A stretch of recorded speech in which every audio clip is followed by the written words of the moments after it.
My name is John Hare, and in 1997 we started working on a novel technology that we now call MEGGABIOTIcs. What MEGGABIOTIcs is antibodies from an external source. You're familiar with antibodies? Antibodies are what your immune system produces, and what, by the way, mankind's immune system has been producing since the dawn of mankind to keep us alive. When we think about drugs, the pharmaceutical industry basically started early 1900s. 1910 or so. Those pharmaceuticals, synthetic pharmaceuticals, have been used initially, a lot of them were for infectious diseases. So you think of antibiotics, for example. Antibiotics really came into play in about the 1940s during the Second World War, did a great job.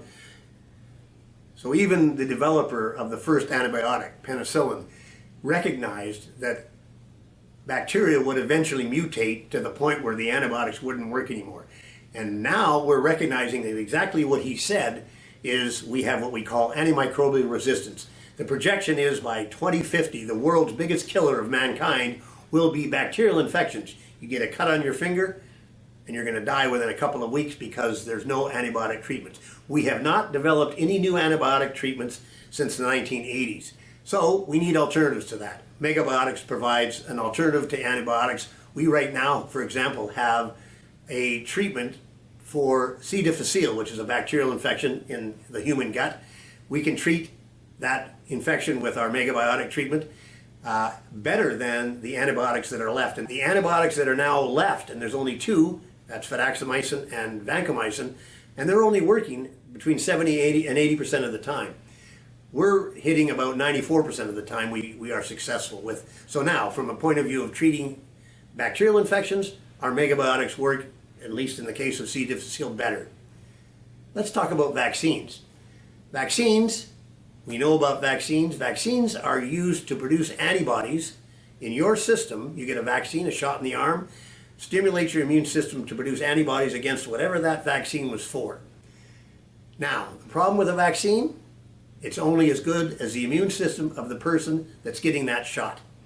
So if you're elderly, you have multiple comorbidities, you're immunocompromised from some other reason, you've got HIV or cancer, that vaccine's not going to do very much. And so let's talk about where MEGGABIOTIcs fits in that case.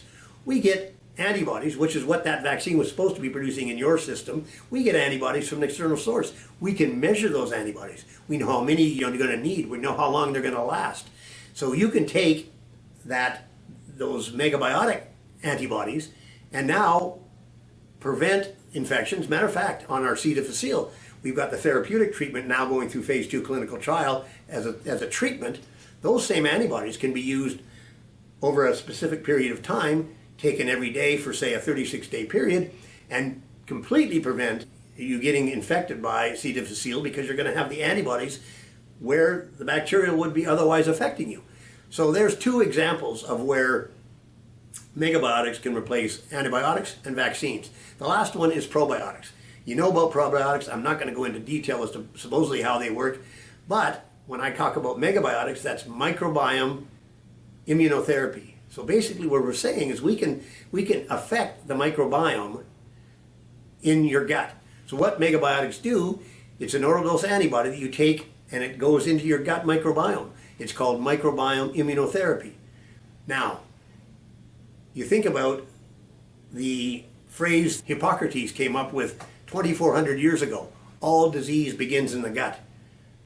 Nobody's refuting that even to this day. What probiotics are supposed to do is add good bacteria to balance your gut, good and bad bacteria, to the point where it makes you healthy. What a MEGGABIOTIC will do is actually target the bad bugs that are causing that imbalance. In other words, keep the bad bugs in check to the point where the good bugs that you have naturally will grow on their own.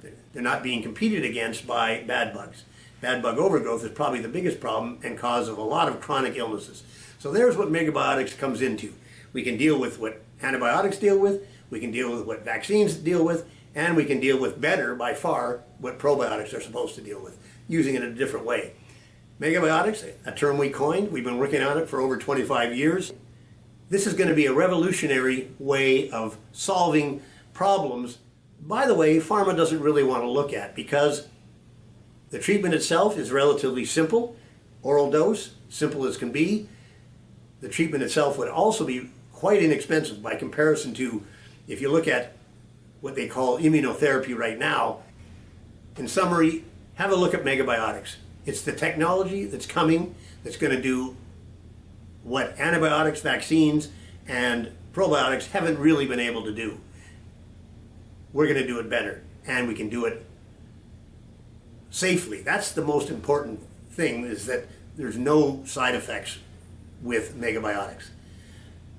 Wouldn't it be nice to take a drug that you didn't have to look on the package to see what terrible things might happen to you if you take this drug every day? We need something better. Have a look at MEGGABIOTIcs. We've been working on it for a long time. We've now got it perfected to the point where we're dealing with a few infections that we know we can treat and prevent. We've got a lot in the pipeline that looks even better from the point of view of chronic diseases that, the system right now likes to manage those chronic diseases. I'd like to cure them. MEGGABIOTIcs, thanks for listening.